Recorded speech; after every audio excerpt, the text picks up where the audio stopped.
Hey, how's it going? Welcome back to another episode of the podcast, Master Random the podcast. If my voice sounds a little bit cracky, it's because I'm fighting a sickness that's going around, a mutated version of the sickness that's going around. A lot of people are getting sick over the last week. The weather's kind of changing here on Guam, and my body is fighting it. So if my throat's dry or sound funny, that's the reason why. When I did record this episode is when everything just started going downhill. But we're here, and I just wanted to make note of that and make note of episode 200 coming up in August.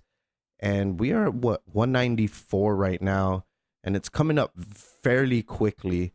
It's going to be a live podcast, but more so it's going to be a celebration of 200 episodes of everything and inviting almost everyone. I wish I could invite everybody to experience something we've never experienced here on Guam before. So, and it'll be the first live podcast for Master Random. And from there, we'll kind of gauge whether these live podcasts is something we want to continue doing, or it could be a one-time thing. But either way, it's going to be a celebration. It's going to be fun. So if you're interested in coming to the live show and this quote-unquote celebration, hit me up in the DMs in any of the social media platforms, Instagram, Facebook, Twitter, and I'll give you more details on how to join us for the live show.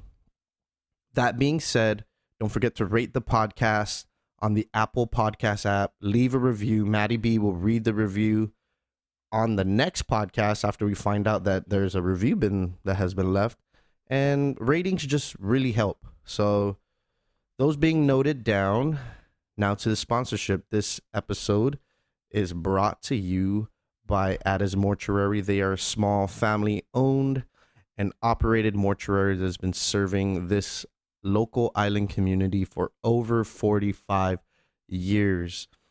They have been providing the top of the line funeral and cremation services during a time when it's absolutely needed the most. And if you're looking for more information on funeral and cremation services, and also pre-need plans take the burden off of your family members in the time or untimely passing of your death, and taking care of everything from the casket to the funeral to the type of service you want, and also down to payments and leaving the burden off of your family members to pay for your funeral in the event of your death.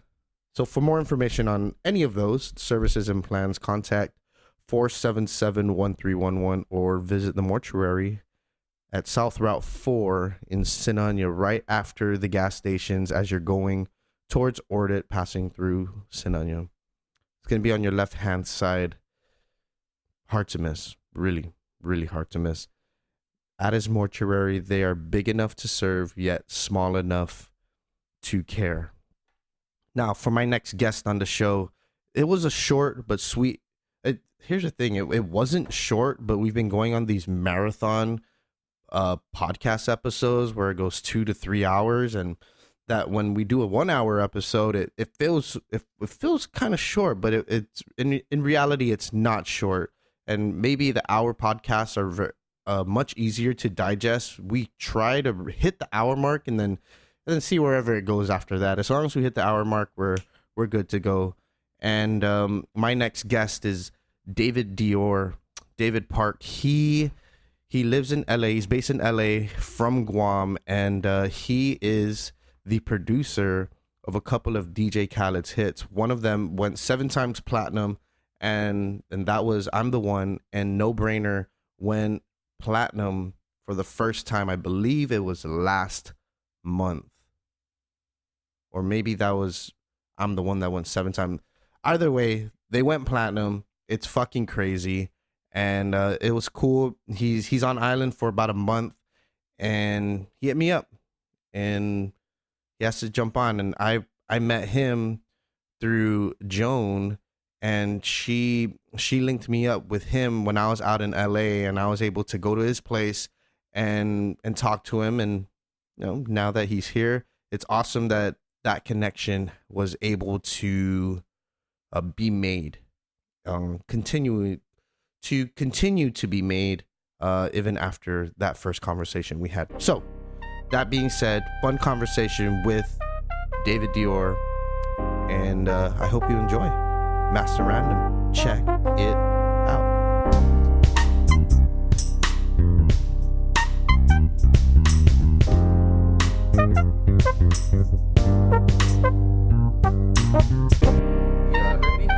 We're good.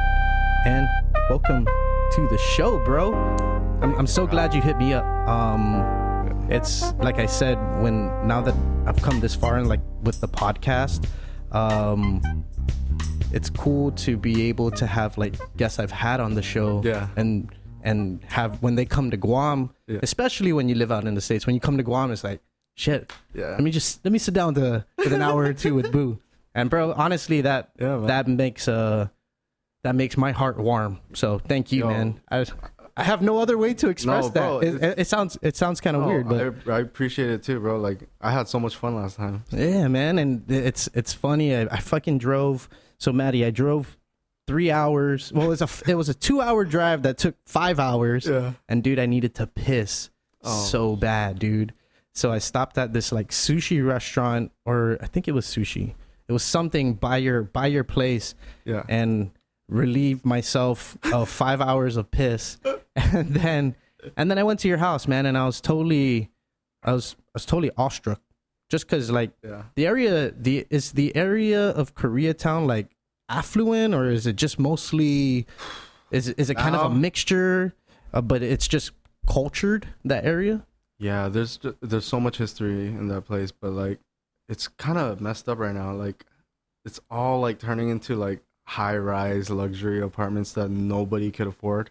Yeah, because when you're driving through it, it kind of looks like not the ghetto, right? But it kind of looks like lower middle class from the way it kind of those are all the old buildings that like haven't been right. That's what I'm trying to get at. Yeah. And so now they're revamping everything around that area. Yeah, they're just like, it's like getting gentrified, you know.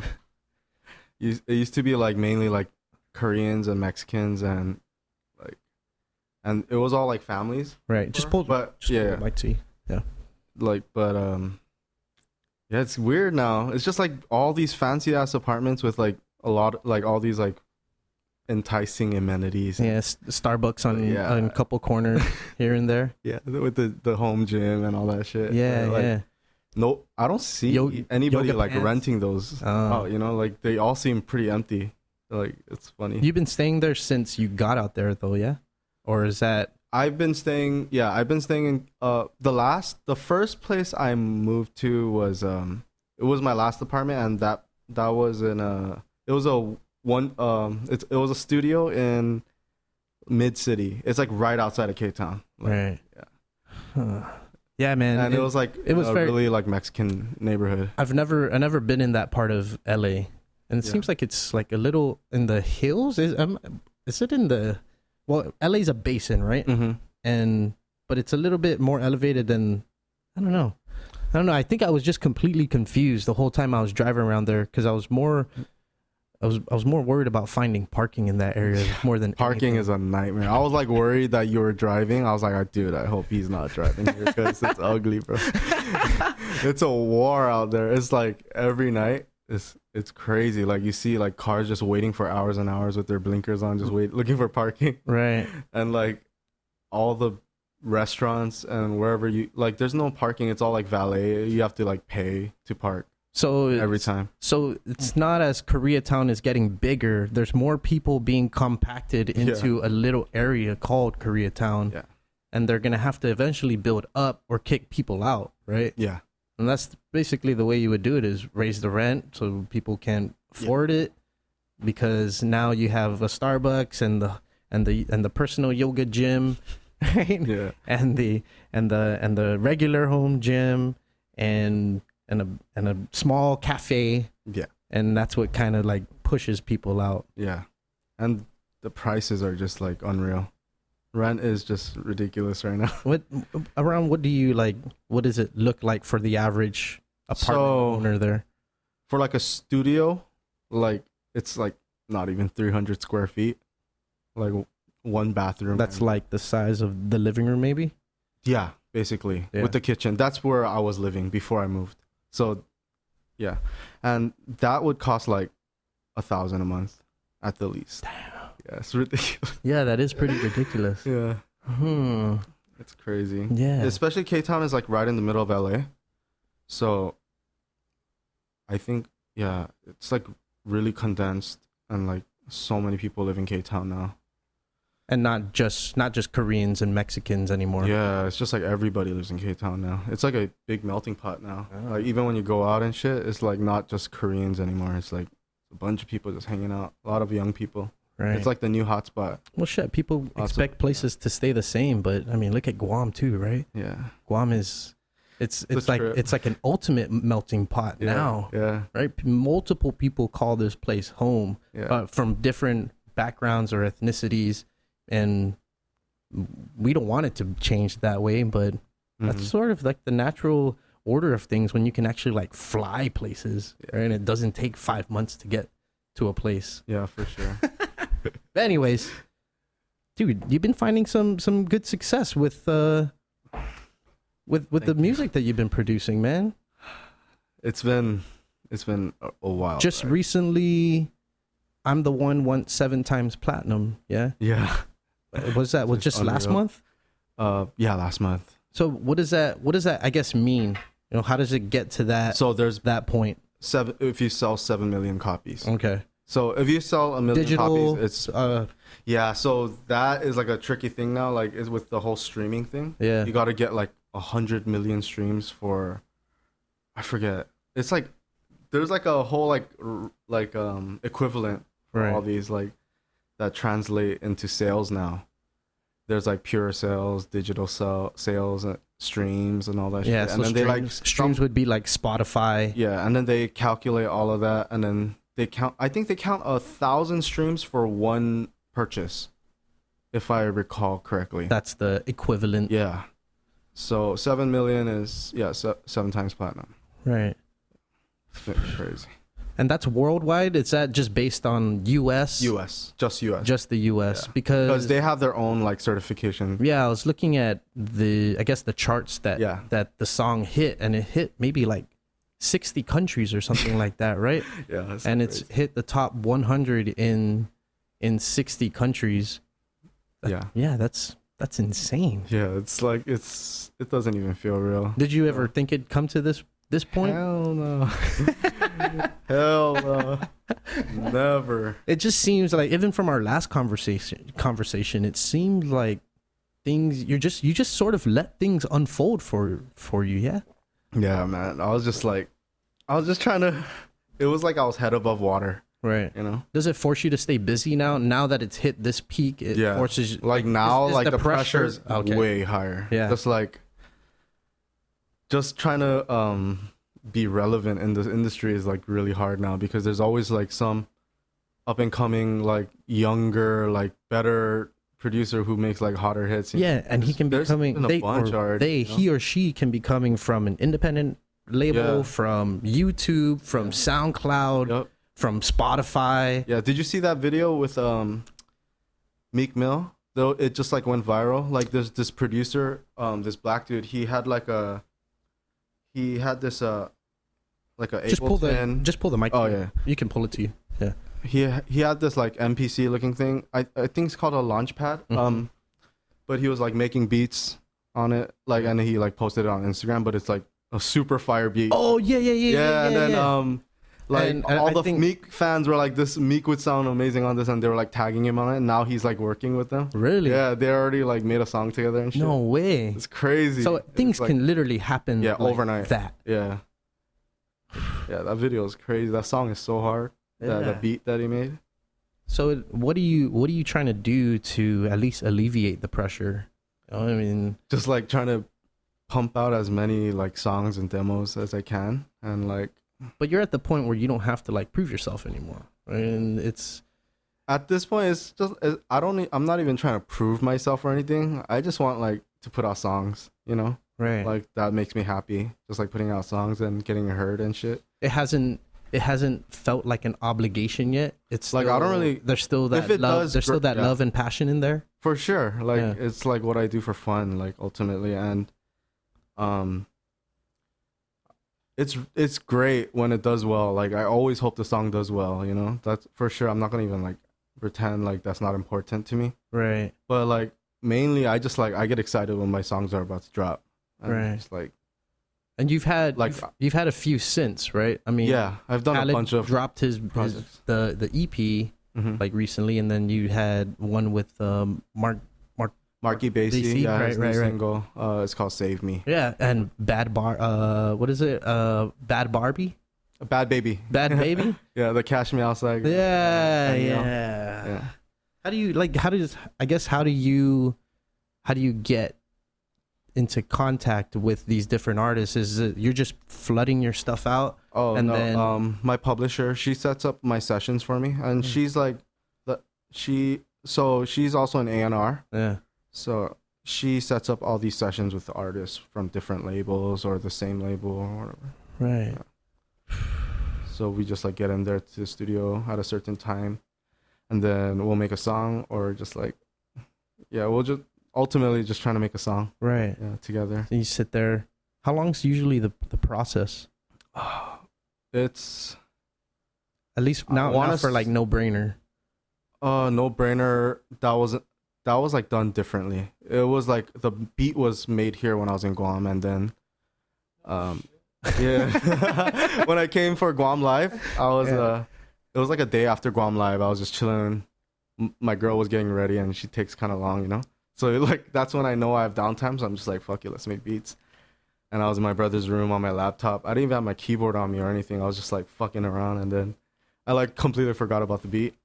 And then like I remember you mentioning this, but for Matt's sake, yeah, go ahead. Yeah, and then my publisher got a hold of the beat, and she really liked it, and she's like a fucking genius. Her name's Shani. She has a really good ear. She knows like which beat would like an artist would really like, and she does that. She got the beat to Khaled, and then Khaled like hit us right away, and he was just like, "Yo, don't give this to anyone. I'm gonna use this like probably next year or some shit." And then we're like, okay, like I was just like, I didn't want to get too excited because like I've just been like hurt too many times. Bro, like how do you handle rejection? Not rejection, just like the songs like getting ready to drop, and then they decide to scrap the project. Okay. That shit sucks. Well, it's like a form of rejection, yeah. Yeah. I guess like they decide not to use the song anymore, so that means you also don't get paid. Right. Yeah, it's just like your project's not gonna go out. Like, yeah, it's sad when that happens, but it's part of the game. Right. Do you see yourself producing an entire album, at least the way Khaled's doing it? I helped produce Pia's her last album. Okay. Like all the songs on the last one she dropped like last Christmas. I think. Right. Last Christmas. The Gift 2, I think it's called. Yeah, I helped produce that entire album, that EP project that she put out. That was fun too. And I take all the work that comes to me, you know. Right now I don't really like being picky, unless I feel like if I really don't like their music, or like what kind of, like if I don't like the artist's style, like if I feel like I can't do like a good job on it, right, then I don't even want to like bother touching it.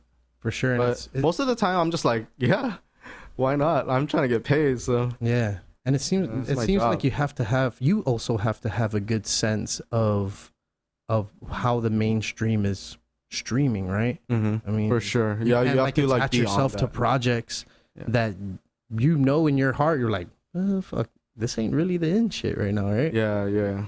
But I try not to even like before, like after I'm the one hit, I was just like, because we were having people hit us like labels asking for shit that sounds like I'm the one. So I was just making all these like fake I'm the ones. Dude, I gotta play them for you later. It's just like, you know, it's like a rip off of I'm the one. I like ripped myself off. And and it never ended up good. Like I'm just like, I listened to it again, I'm like, dude, this sounds like shit. Like what, I was like playing myself, just wasting time. Basically like, so I try not to like derivatives. Yeah, derivatives. And then so yeah, I just try to not think of like what's hot, because like if you're just like following what trend is hot right now, then you're just gonna end up making like making the same shit, and the genre's gonna get saturated and kill. The sound's gonna get played out, Right. and it's like you don't want to be remembered for that kind of like being the guy who like followed all the trends and shit, you know? Right. I think that's why I'm the One did so well. It was just like super different. The beat was so simple, and it's just like super in your face. Yeah. You know? And it's like a really slow song too. Right. Yeah, but somehow it worked. We were just at the right place at the right time with it. So it's not necessarily following the string. It's keeping an eye on it, but not necessarily like jumping it and following it directly. Yeah. It's more... I mean, like, if you really develop your own sound, that sound is going to follow you, you know? Like, so... Stylistically, have you, like, in the industry, have you been able to, when people know that, or can hear a song and don't know who the producer is, stylistically, can people point out, like, oh, shit, that's Davidior? So that's, like, my favorite, like, out of all the compliments I've gotten, like... one of my really close friends, he's the one that was like, hey, did you do this song? This sounds like something you did. Like, and that's like, that makes me super happy, because if people can identify, like, I don't even have a producer tag on my beats yet. And what does that entail? It's like, it's basically like, you know, like how DJ Mustard, like his songs with like, it'll say like Mustard on the beat. Okay. Like in the beginning, that's like the producer tag. Like Metro Boomin. Oh, is that what he's saying? Yeah. Yeah, you know, like all those tags. I'm different. Yeah, I'm different. yeah. But yeah, like I tried getting a tag, like having my homies try to make a tag for me, and like it sounded whack. I was just like, I can't put this on my beats. Like, if the time comes, it'll come naturally. I feel like for most producers, it came naturally to them. Yeah. Like their homie came and just like did it for them or something. Like, I don't want to force it, you know? Right, or it could be, because it's gonna sound corny. It could be one of your homies coming in and just saying your name out, right? Yeah, and be like, dude, say that one more time. Okay, hold on. Break out the recorder and be like, now say it. Yeah, exactly. Yeah. So I'm just waiting for that. Like, I'm not trying to rush into it, but it'd be nice to have a tag, you know, like a really dope one. Yeah. Because like nowadays, like it's all about your brand. Right. Even as a producer, like. Yeah, now that I think about it, that DJ Mustard, he does have like a sort of a signature fucking tempo or beat, right? It's like the Bay Area slaps, like 96 to like 102 BPM. Okay. Like very dancey, you know? Right.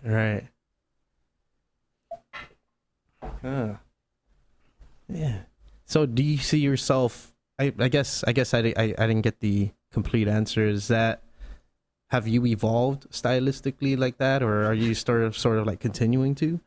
Or is it a continuing process? Yeah, I'm still learning so much. Like I still feel like a newbie in this game. Like I'm making lots of like projects and shit as much as I can. Yeah. Just to like refine myself and get better. Just like that's like the only way I feel like you can get better, is just by putting more time into it, and just I feel like naturally you'll develop your own style. Like, cause like when you make the beats, it's just like you have a certain preference when you're choosing sounds as a producer, you know. Right. Like you'll be like, oh, this sounds dope, and then like subconsciously you might be picking stuff that sounds similar, like every song, every different project, you know. Mm-hmm. But or like build your own formula, right? Because it works for a lot of producers, you know. Yeah. Especially now, like if you got a hit, you want to milk that shit as much as you can for as long as you can. Yeah. Because, bro, like they come and go. Everyone comes and goes. Like. Yeah, but you'll be getting some kind of royalty for at least a lifetime. Yeah, that's as long as people are streaming, right? It's always gonna come up on somebody's playlist. Yeah, or like a pre-made playlist on your daily discoveries or whatnot. Yeah, right. So, or I don't know. I feel like the tea can't run dry. Mm-hmm. Right. That's facts. because people can stream, and people are paying for the services to stream Yeah. all the time. Yeah. I'm sure people's Spotify's run 24 hours a day sometimes, right? And how many times over, and it's always going to be on the radio. It's going to be that classic hit, right? Yeah. You get hope for that. That's why you got to make songs. You're so humble, man.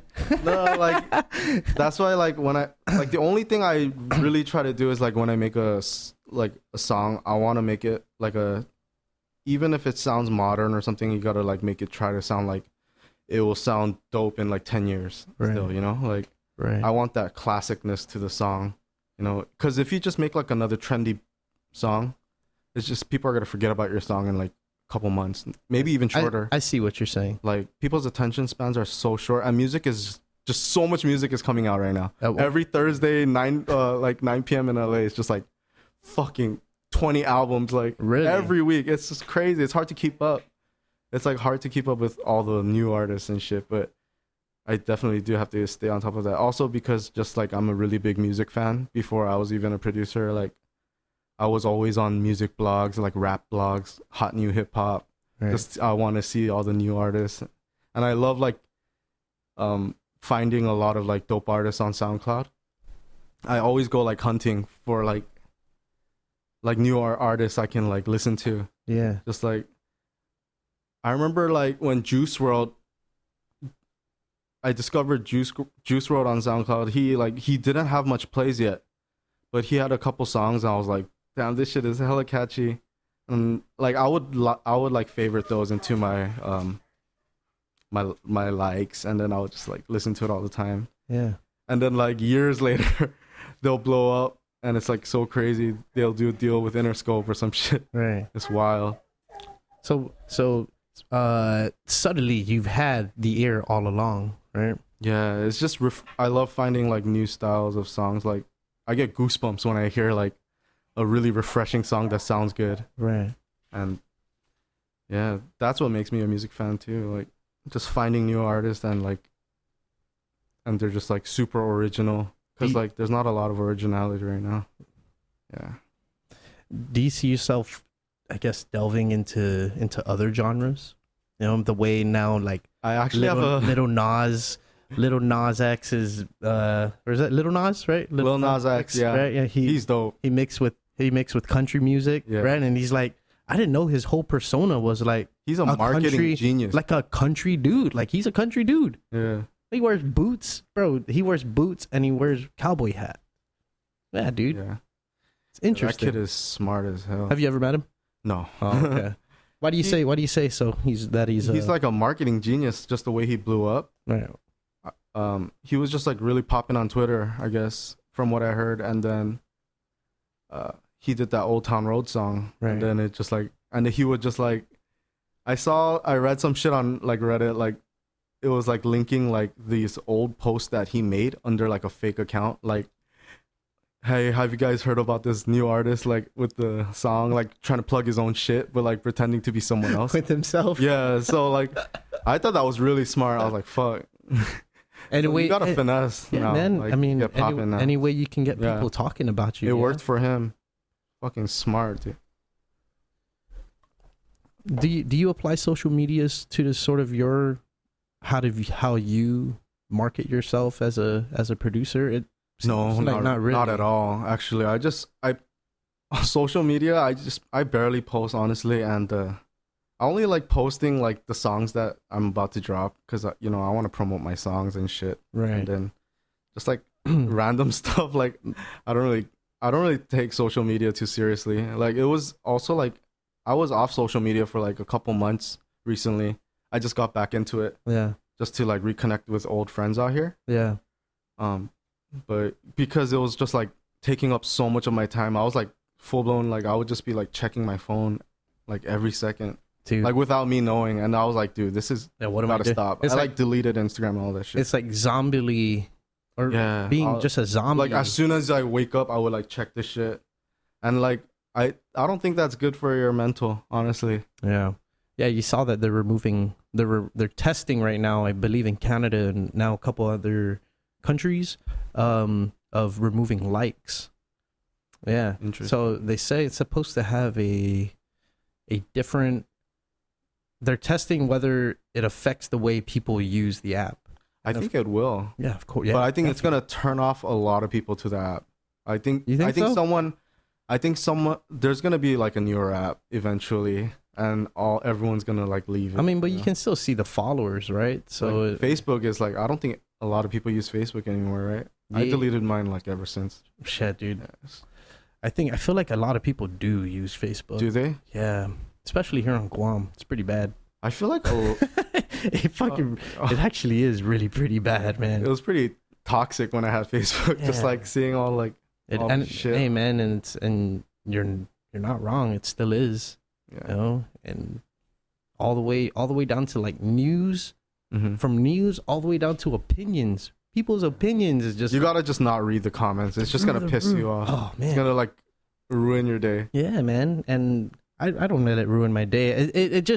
It interests me because it kind of shows like how different we are here. You know, everyone's sort of different. Everyone has their belief. Some people don't really give a shit. Yeah. And some people give too much shits. Yeah. Right. And some people just want to like say shit just to say shit because it doesn't even matter anyways. Right. Yeah. I just find it mad corny when people take Instagram way too seriously. Yeah.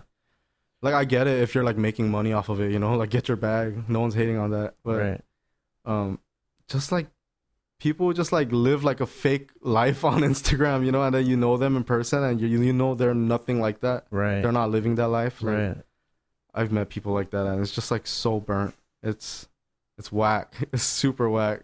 Yeah, and it's tricky. And especially here on Guam when it's, even it's bad in LA. Like, there's a lot of people like that. Well, yeah, and everybody sort of knows everybody here, right?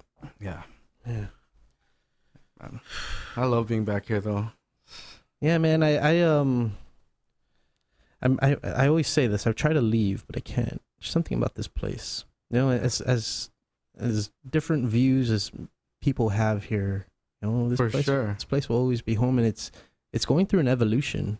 Right, we're evolving here in some way or form. I mean, at least in the arts, a lot of the artists that I talk to, whether they're producing art, producing like physical art or music. Yeah, that's great. Yeah, I hope it gets bigger. Like, I wanted to come back here and like do like a workshop kind of thing. Like, but it was just like this trip was just so last minute, and it would have been dope. Like, next time I come back, I want to definitely like figure it out and prepare that. But like, it would be dope to like meet up with all like up and coming like whoever is like into producing or making beats. Yeah, man, Jed's killing it right now. Like, yeah, I met him the other day. Yeah, is that your first time? No, we met a couple times. Okay. Yeah. He said, "What's up?" And, yeah, we just like talked for really briefly, but yeah, man, he's very, very active on social media too, as far as like.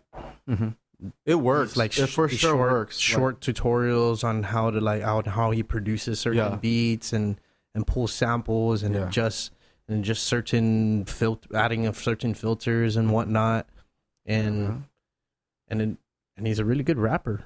I don't know. At least I think so. I see. Yeah. Yeah, man. Yeah, but I wanted to like do this thing like whoever's into making beats, like we can all meet up and stuff, like get like a ballroom or something. I don't know if they have any music studios here, but that'd be tight to just like get all of them together and like just like everyone showcase their music and like whatever I could help teach them with if they have any questions or whatever. Right. And like and just like share samples, swap samples. Is it more of the equipment that you have, or is it more of how you use what you have?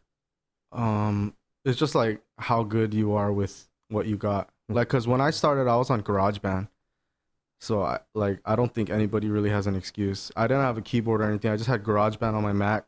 That's where I started off, and the keyboard. I was like pirating all the plugins and. I didn't know if it was going to work on GarageBand because it's such a basic program. Mm-hmm. But I somehow got it to work, like all the VSTs and plugins and all that. And I was on GarageBand for a long time. I'm the one on GarageBand for like the vocal chops. Yeah.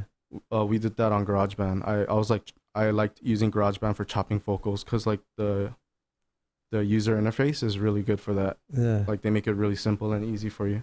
Right. But yeah, I didn't switch over to PC till 2017.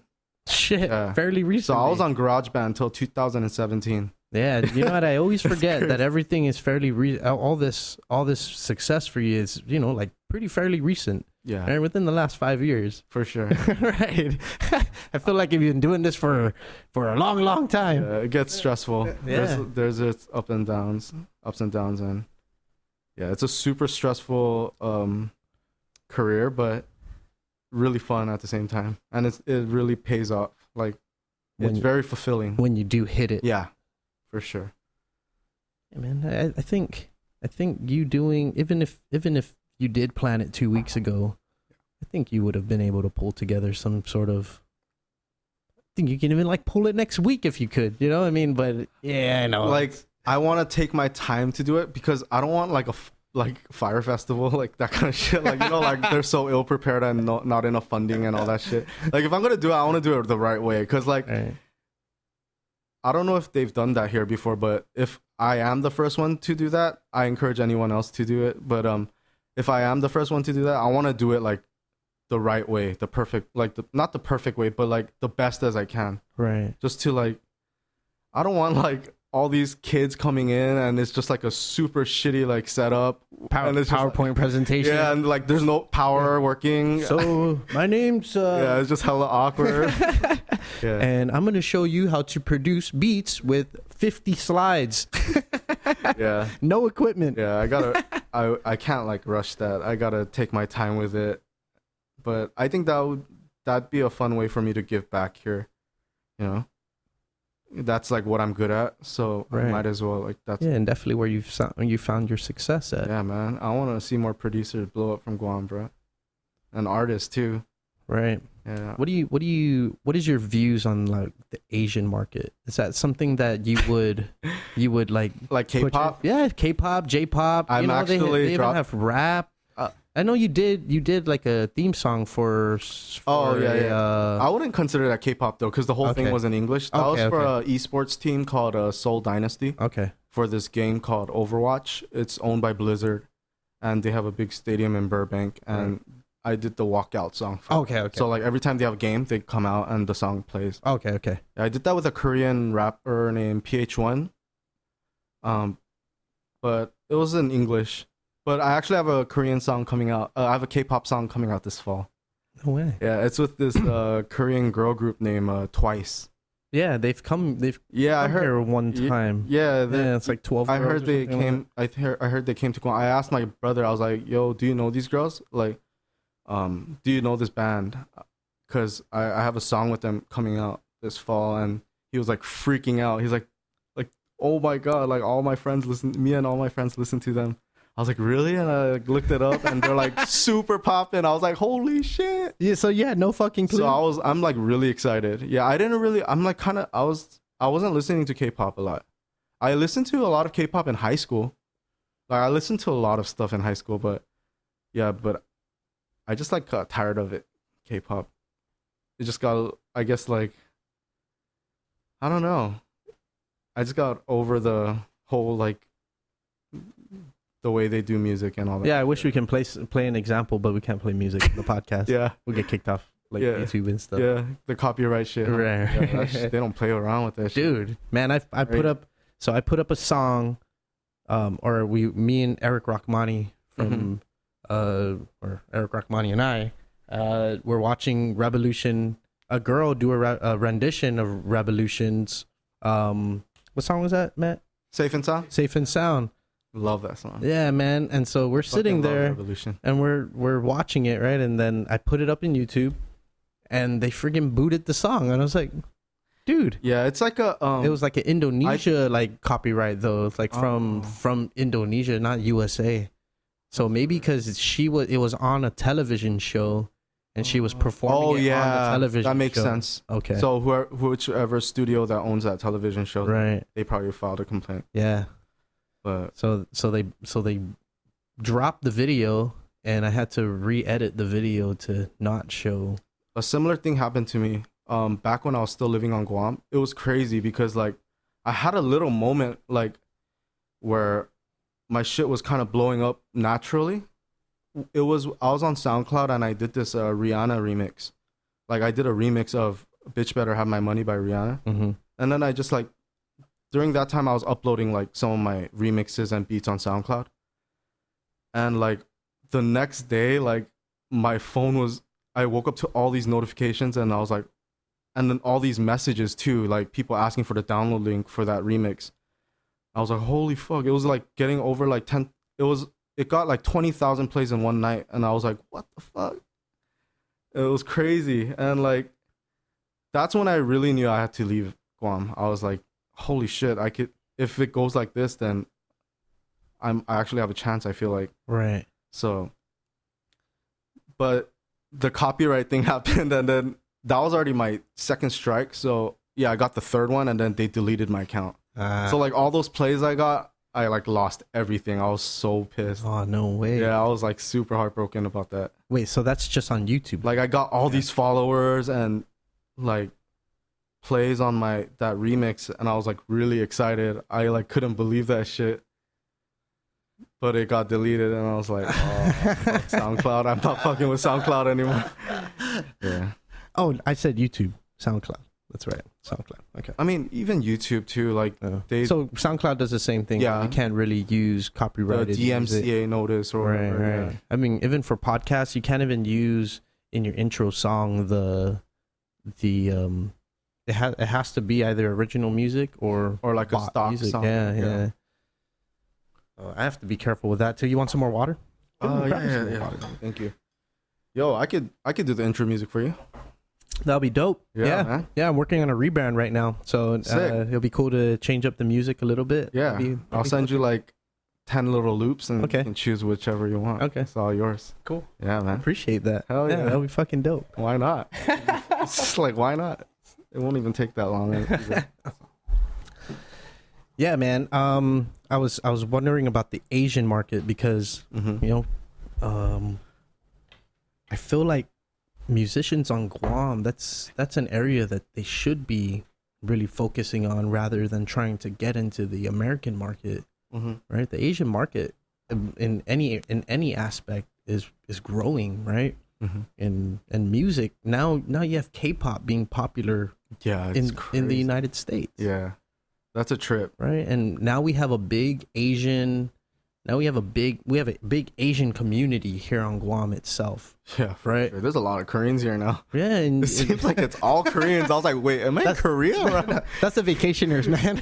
Yo, there's a lot of them though. I was like, where'd all the Japanese people go? It's like all Korean people here. Yeah, I think over the last maybe year or two. Yeah, there's been a drop in Japanese. Yeah, so there's a drop in Japanese tourism. Oh, can you drop that a little bit? Oh. Yeah. There's a drop in Japanese tourism and now it's more Korean tourists who are coming here. Yeah. So yeah, you're not freaking out. It's definitely well, it was a trip though. It's just like, wow. It made me sad actually. Just like, why? Because I like it's tight when it's diverse. When you see like before there were different kinds of tourists. Yeah, there was just like Russians, Chinese, Korean, Japanese. Yeah, that was like 2013, 2014 time frame. Yeah. So, crazy. Like, shit be changing every time I go and come back. Yeah, I noticed like there'd be a couple changes here and there. But, yeah, man. There's more franchises. Yeah, that's for sure. It's like a Red Lobster. Bro, they only got Red Lobster. Oh, don't advertise them. They're not sponsored by Red Lobster. Bleep bleep. We're gonna it's hard to note down that time so we can start bleeping the shit. They don't even have those around anymore. Like it's hard to find them. You got to go to like really bad areas. Like, really? Yeah, like you got to go to the hood to find. And here it's like, hard. It's like sometimes gourmet. I'm craving that, so I do go there. Yeah, like fuck it. Like, dude, but it's really bad for you. I like stopped. I cut out all that shit out of my life. Yeah, man. It me good. Dude, it looks like you are dropping some weight. Thank you. Yeah, I had to before I came to Guam. I was like, I want to eat a lot here. There was so many things I wanted to eat. Dude, it's hard. It's actually really, really hard to keep off weight. Yeah, man. It's I've been sort of successful over the last like 4 months, you know, just being able to eat right, kind of. Yeah. You know, I feel like on Guam it's moderation, right? Yeah. Everything in moderation, including moderation itself. Yeah. Yeah. For sure. So yeah. I try to just keep a good balance. I try not to like overeat anymore. Like before, like I would binge eat a lot. That's how I gained like 40 pounds probably out there. The food in LA was way too good, and it was hard to like lose weight. Yeah. You know? Like actually no, it was just easy to gain weight. I would just eat way too much good food. Right. Because that's like what I love doing. I love eating. But yeah, I had to lose all that before I came back. Because like last time I came back, I was roasted by my whole family. It sucked. I was getting roasted by my mom's friends and shit too. What are you doing out there? Life is good, huh? Eating and making beats. That's all I do. Netflix, eat. Did you find yourself like getting how do I say this? Did you find yourself getting like cooped up, like too much? Yeah, that's the reason why I came here. I came to Guam. I was like, I felt super homesick. I was just like, I wanted to come here ever since. I wanted to come back ASAP. It was hard with the schedule and everything. But right. Yeah. So it literally has to be spur of the moment. I felt like I was going crazy in LA. Really? It's like I felt so like, I don't know. Oh, well, why? Very anxious. Well, why would that be? Is it just because I think I just need to visit home like at least twice a year. Then I'll stay. That'll keep me sane. Right. Because I love coming back here, like seeing my family and my friends. Yeah. Like my real friends are all out here, like catching up with everyone. It's always super fun. Right. And all this good food. You know. Okay, we went sidetracked. We got sidetracked a little bit. We got sidetracked. I talked too much about food at Red Lobster. I was talking about the Asian market in music. And yeah, we went through like 3 branches. Yeah, we did. Don't worry. I was holding on while we were fucking doing. You know, I was like, David, don't go too far, David. I'd be digressing. Oh my god. Yeah, I mean, I feel like musicians can get a really good and big advantage with playing in Asia more than the United States. I mean, the only band that has found like super real success, in my opinion, in the last 10 years is 4-Piece Band. You know, they're about to go on a nationwide tour, and yeah, and then you have a few bands here on Guam that have actually toured Japan and toured Philippines. You know, but do you think hip hop and rap at least is growing in Asia that you can actually like fuck with it? Yeah, for sure. There's some dope artists out there. I've been listening to it more and more. I ask my little brother all the time. Yeah, like because he listens to a lot of Korean music. Yeah. So I just bring your mic down just a little bit. Sorry. Oh, there you go.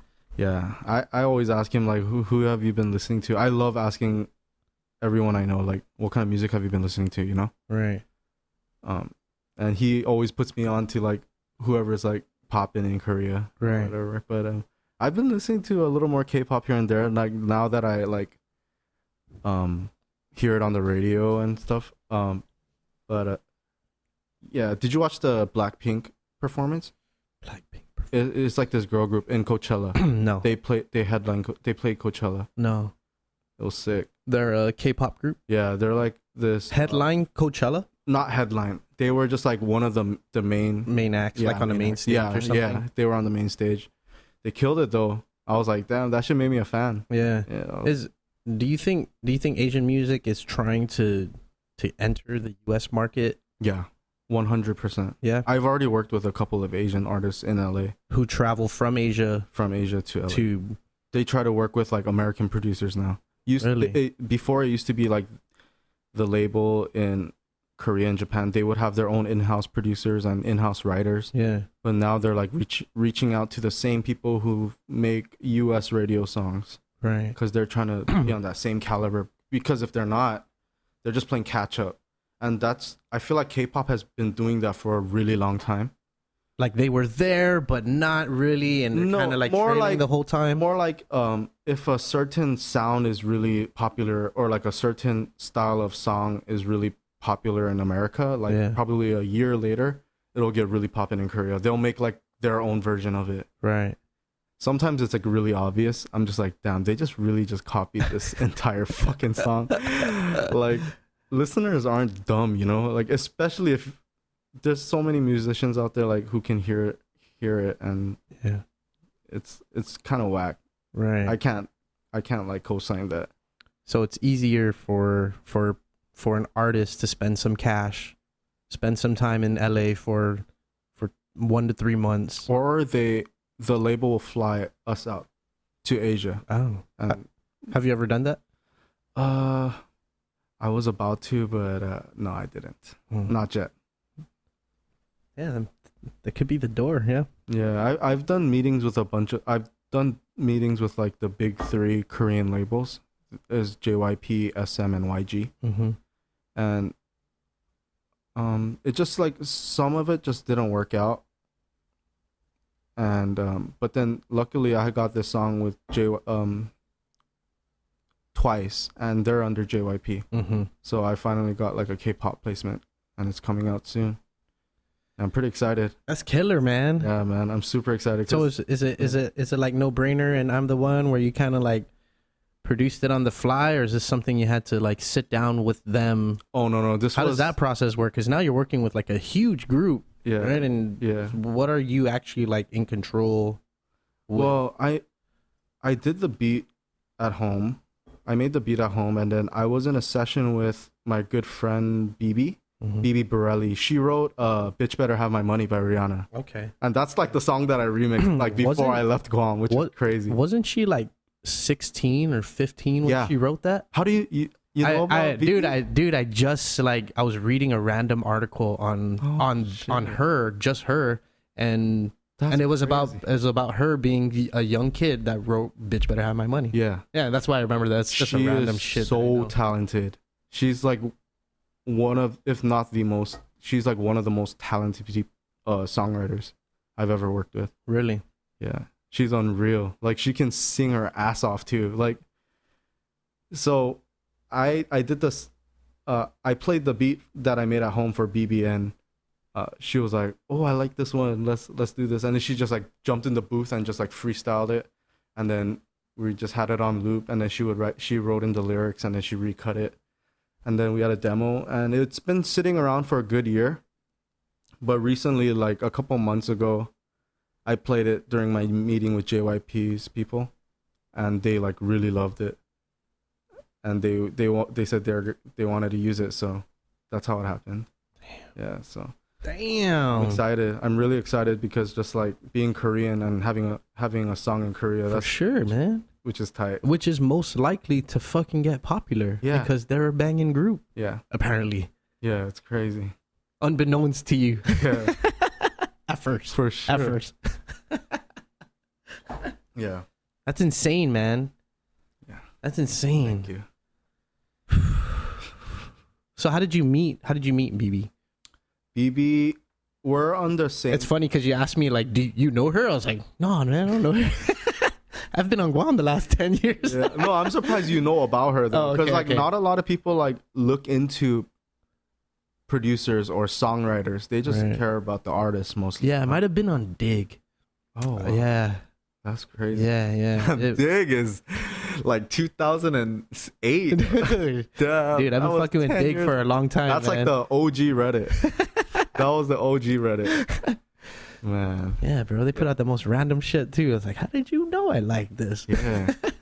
I met BB because I first met her in Jamaica at a writing camp because we're on the same publishing company. Okay. We signed with the same publishing company, and my publishing company did a writing camp in Jamaica, and she flew out all the producers and songwriters that they wanted to Jamaica, and we stayed there for like a week, around 10 days actually, and everyone was just like getting in the studio together, like swapping out on different days. It was cool. It was like summer camp.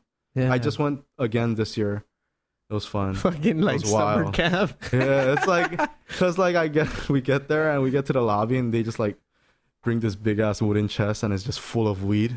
They're just like, welcome. I'm like, oh my god! I just like grab a fistful and just stuff it in my pocket.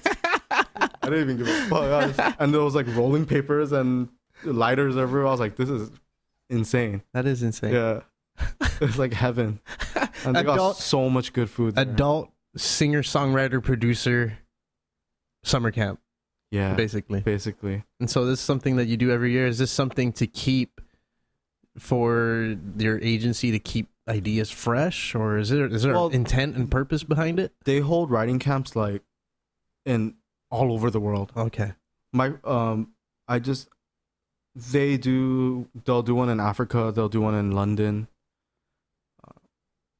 Just to like, I think it's to give us inspiration kind of. And when you're around that much talent, for sure, man. When you're around that much talent, it's so easy to make a fucking amazing song. Yeah. Like, you're literally planting seeds. Did you hear about the new Lion King album? I watched the movie. I watched it last night. So the album, Beyonce executive produced it, right? Okay. One of the songs on there, some of my songwriter friends that were in Jamaica, they made it in Jamaica, and it made the album. Really? Yeah. And my other good friend, Carlos, his artist name is Saint John.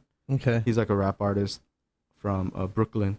He made the cut on the album too, which is insane. Like, Beyonce handpicked you because she executive produced the album. So I'm like super happy for them. Just like I'm so happy seeing him catch a break, because he's not too big yet. He's been touring. He opened for Post Malone. Okay. His last tour. Okay. So he's a performer, but no, he's an artist. He's a full-blown artist. But he blew up because he was writing for people before. He used to write for Usher and shit. Oh. Yeah, it's crazy. Damn, he's like an amazing songwriter, Saint John. So you're literally purposely put in proximity of all these people in various amounts of time, and I'm sure it helps you keep your ideas fresh. I mean, you're not necessarily conversing with or working with a beat maker, but I mean, just a songwriter themselves. It kind of like gives you different avenues to explore now. Yeah, and they'll also put in producers together, because it like, you don't know what's gonna happen. Like, it's exciting. So they probably like play matchmaker. Yeah, and it's just so crazy because I was like fanboying the whole time, because so many of like T- was there, and he produced all of J. Cole's, like a lot of J. Cole's like new songs and old songs, and he's one of Drake's main producers. Okay. What song did he do? He did I'm On One by DJ Khaled. Okay. Super hard song. Damn, like one of the hardest beats I've ever heard. And he did the new J. Cole, the Middle Child song. Like, I really look up to that guy. He's really dope. There was just like a lot of talent in the room, so it was like really fun.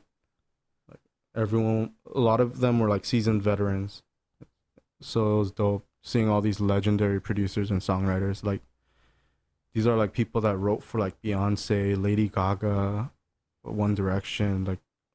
So it was like the modern day Quincy Jones. Yeah, so I couldn't believe I got invited to go to that. It was so crazy. Like, I couldn't believe I was in the same. We were like sleeping in the same house, like some of us, you know. Yeah. Yeah, we were like sharing the house. Like, there's these villas when you go there. That's where we were staying.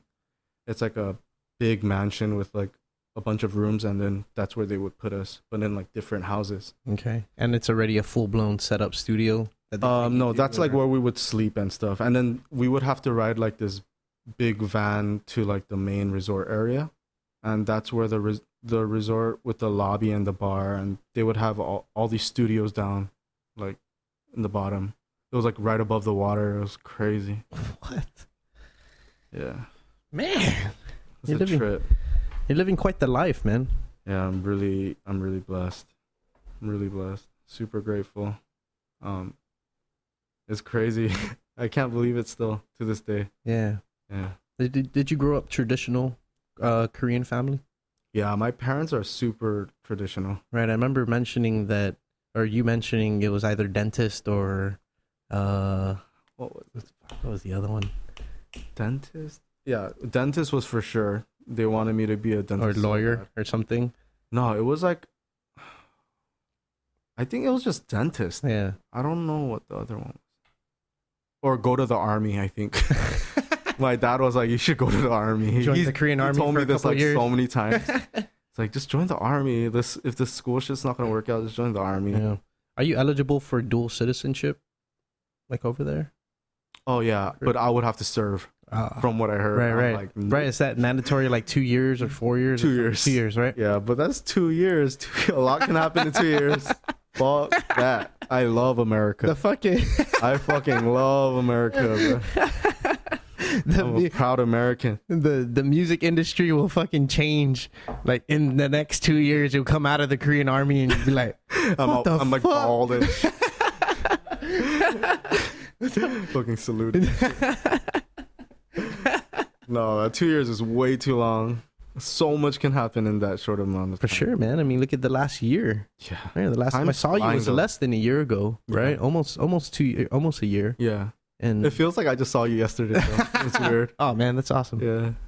Yeah, man, and it's I feel like a lot's changed here, but I kind of imagine for you, right? I mean, and everything that you're doing and the things that you've been able to, at least the artists you've been able to sit in studio with, right? Yeah, for sure. Probably fucking insane. Probably sit in the back of your head like, yeah. Damn it. It's I crazy. know. It's really crazy. But I get more excited when I get in with like a really talented writer and we make a really amazing song. Rather than an artist. Yeah, just like I fall in love with the song. I just like can't stop playing it, listening to it.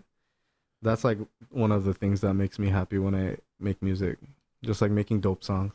How much of music is actually like songwriters put behind it for a lot of popular artists?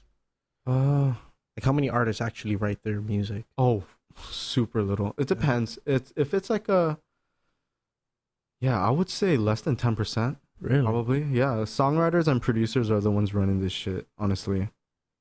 And then yeah, we're kind of at a good place right now, I feel like, with the streaming. Yeah. Like, and they just passed a bill. It's called like the MMA bill, like music, something, but it's supposed to give producers like a 40% increase in royalties starting like next year or something like that. But then the fucked up thing is Spotify tried to appeal it. And yeah, I think it's fucked up how they did that. It's kind of dirty how they would like put us on billboards and call us secret geniuses and shit. And then behind our backs, they would do some shit like that, you know? They don't want to see us get paid. It's already like a really tough job to make money in. Right. You know? So I think that will help a lot. And it leaves it volatile, man. Yeah. It like you don't want like a monopoly on all that shit. Like especially music is so accessible now. There's no need for us to be under their control like that anymore. Like we can put our music up on anywhere now. We can under the it's called like the Music Modernization Act. That's what it's called. But that's supposed to give us like 40% increase. But under Spotify or under like a label? Oh, it's like a law. Oh, okay. It's a law to protect songwriters. No. But what is it now? Like, where is it? I guess what I'm trying to say. It got approved. I guess you mentioned like they're trying to. Oh, okay. Right. So like, is that Spotify or is that the music industry itself? Big companies in general, whether it's a label or a fucking Apple or Spotify or whatever. Okay. Because like, there's like not a lot of streaming. There's only like what Spotify, Tidal, Apple. What else is there? SoundCloud. Right. So there's not a lot. Right. So they get to control like how you get heard now. Right. Or YouTube, I guess. But yeah. Yeah, YouTube just came out with their YouTube web player, their music web player, and now it looks like Spotify. Really? Yeah. Or it looked more like Pandora to me, right? Over there, Pandora. Can you finally lock your screen and still listen to music? Still listen to music? No, right? I don't think so, man. When they do that, let me know. Because they be charging people for that. There's no way I'm paying for that shit. I'm way too cheap. Oh, really? I am not paying for that. Like I'll leave the. So you have to get a membership to. I think it's called like YouTube Red, or I forget. It's like a YouTube Premium now. Like that's where you can lock your phone and or your tablet, and you can still listen to the. What? Video. Yeah, that used to be possible on the old iPhone. Yeah, I'll do it all the time, but they figured it out, and because like they want you to be able to watch the ads and shit. Right. You know. But yeah, they're charging people to do that shit now. Man, that's kind of messed up, man. It's annoying. You're playing in a really big pond. Yeah, I am. Like you're literally like in the level of everyone who's making it right now, right? And it's it's crazy, dude. It's intense. Yeah, it's really stressful. You got to deal with so much bullshit. Yeah. You think like snaky? You think if you get big enough, you'd be able to bring something here? Like, is that even something that's fathomable? For sure. I just like if I had enough resources, you know, right, and like the right support, the right team, all that. Then I don't think anything is like. I think it's very possible. If you got to insert yourself into that K-pop, but I think that gotta get these hits out. Be making K-pop albums out of here. Yeah, that's I mean, but because you do have the American palette now, right? Yeah, for music. I mean, that's how Bob Marley got popular in America. He was gaining popularity in Jamaica and in England. Mm-hmm. And yeah, there's a lot of Jamaicans there, right? And he worked with a record label in England that had experience in American rock and roll. Yeah. So in the Legend album, there's licks of that tunes to the American palette. Yeah.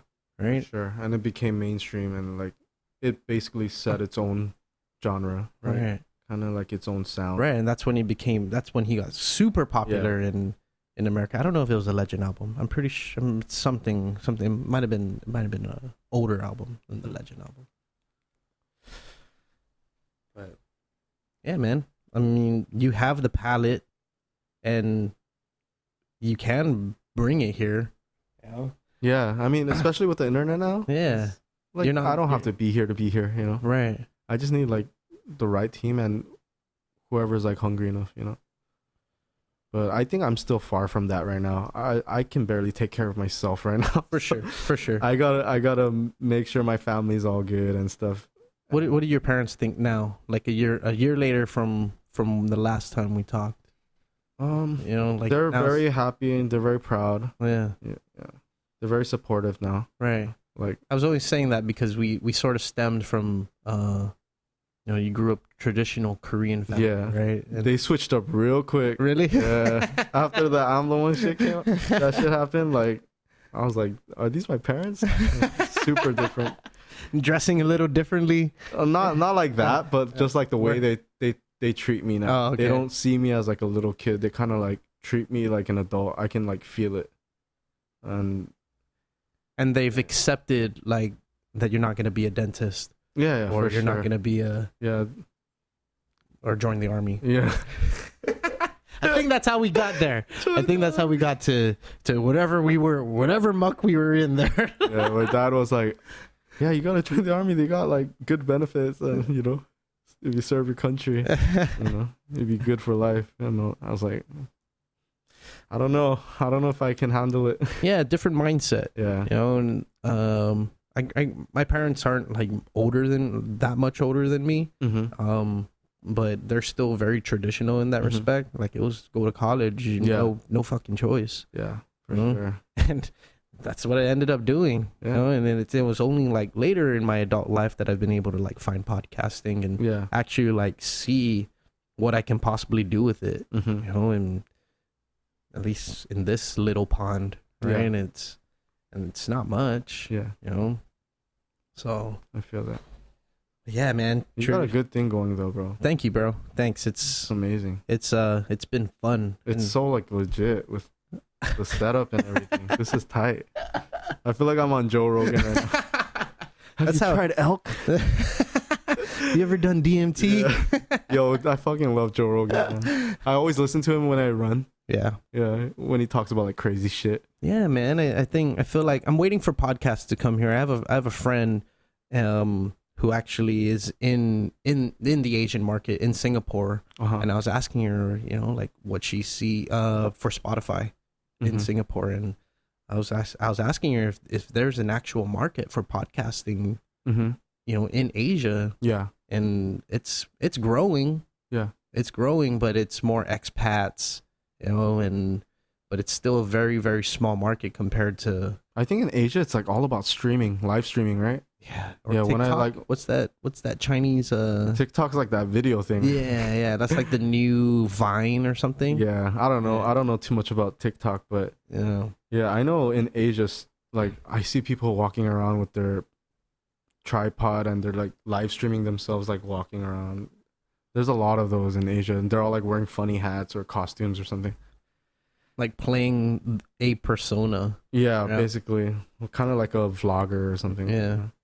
Cool. Do you have trouble, or has there ever been trouble with you differentiating between David Park and Davidior?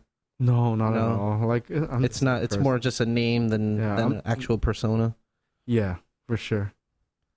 Because I don't really like do anything but make beats, so that's me. So you're not actually like putting your personality out there and stuff. Like I guess in the industry, right? Yeah, I gotta be more likable, that's for sure. Like yeah, it's hard. Like people be acting differently in person. Like when it comes to like music shit, you gotta like be a certain way. And I remember you mentioning that they have to like convince you to go to these like events, right?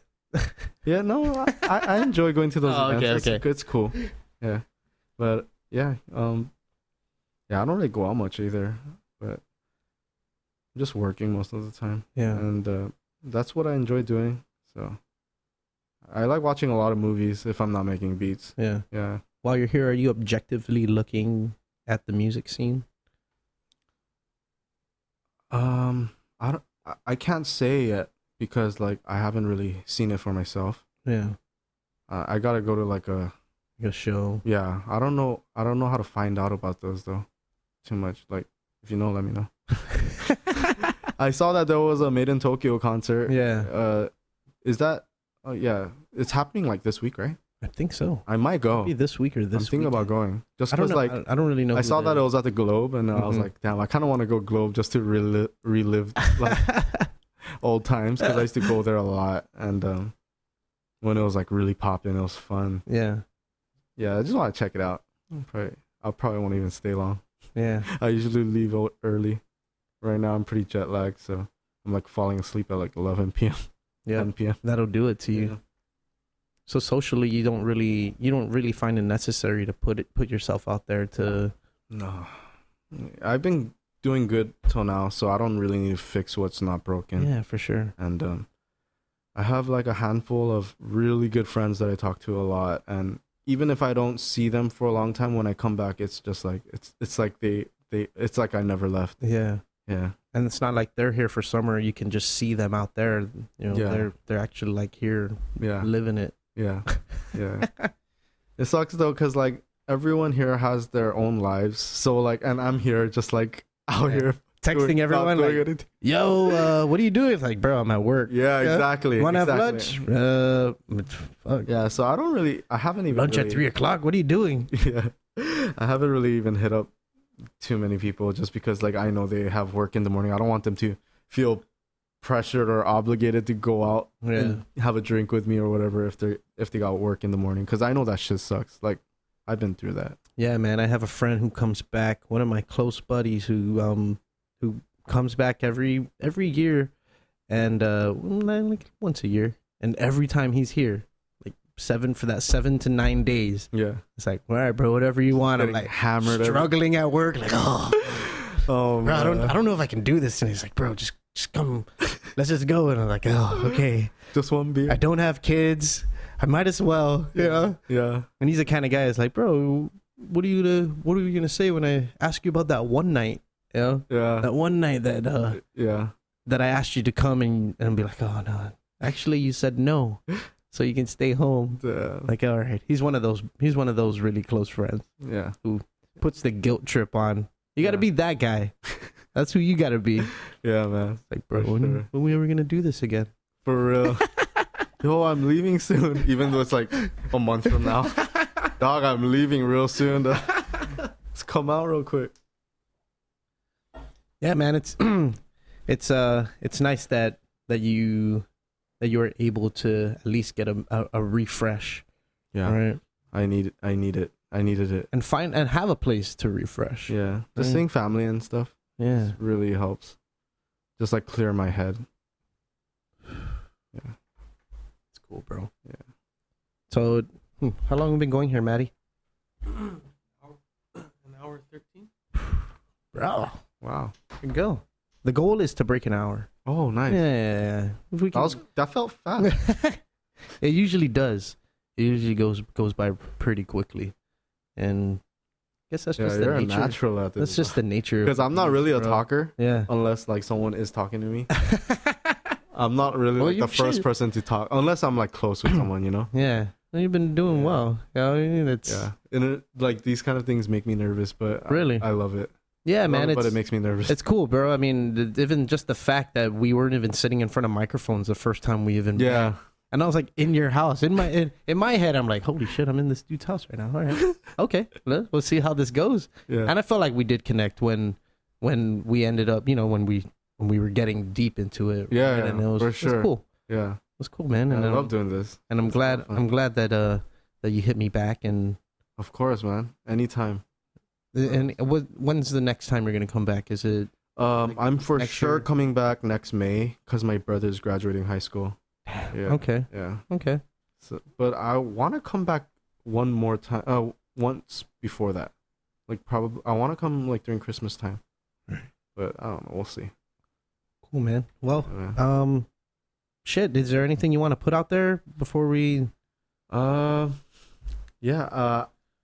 Go check out "Save Me" by Marky Basie. And what else? I have a song with James Arthur coming out soon. It's been like on ice for so long, and they're finally like doing the play for it. That should be coming out soon. He's like a really big artist in the UK. I think I said this in your last podcast, so that's how long it's been. But we just did I remember in the last podcast you mentioned Marky Basie. Yeah, Marky Basie. Yeah. And it was like just like you had just like recorded it or something like that. It was super fresh. Yeah. But the James Arthur thing, we did that like probably a year and a half ago, but it's finally coming out. And then I got this song with Twice. And I did this song with this girl rapper from Detroit. Her name's Cash Doll. That's coming out too, which is pretty dope. She's pretty ill. She's sick. What else? I think that's pretty much it. And then I got Spaz by Bad Baby featuring YB and Amir out now. Bad Baby. It's a pretty ratchet song. It's a really aggressive song. Man, I can't believe that she's made it, you know? Yeah. Her mom is super smart. Really? Yeah. They're like really good people too. Was that planned out? Like the way everything unfolded for them? I can't even say. I don't even know. I have no idea. Crazy. She's really like that though in person. Yeah. Not like really not like that. I mean like she's pretty like real as a person. Right. She doesn't like act weird or anything like that. She seems like a really normal kid. Yeah. And but it's just the way like the media or social media would portray her, right? Yeah, I guess. Yeah. Pretty much. Like that video that went viral of her and oh yeah. Yeah. Yeah. Yeah, but I think that's pretty much it. Like to be announced for sure. Cool, man. Yeah. Well, let me know when you come back and let's do this again. Yeah, for sure. Yeah. I would love to. All right. Thank you, bro. Thank you. Thank you, everybody, for listening to another episode of the podcast. Davidior. What do you prefer? Davidior, David Park? Does it matter? No, it doesn't matter. Doesn't matter? Let's go with Davidior. I like it. Nice. Episode 200 is coming up very, very soon, and we are excited. It's been in development for the last maybe like 4 or 5 months, and we hope it unfolds. We'll see. But if you just listen to the pre-roll, Maddie loves you. I love you. Thank you for listening to the podcast. Peace out, everybody. Peace. Hey guys, thanks so much for listening to this episode of the podcast with Davidior. Special shout out to the sponsor, Mortuary. They are a small family owned and operated mortuary that has been serving this island community for the past 45 years. For more information, contact them on services and plans. Contact them at 477-1311. Addis Mortuary. They are big enough to serve, yet small enough to care.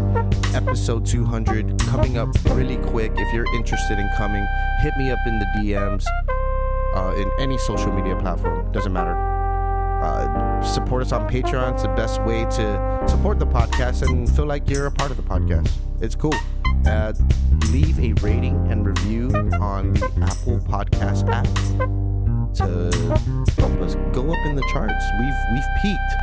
We've peaked at 24 in the nation. It's fucking crazy.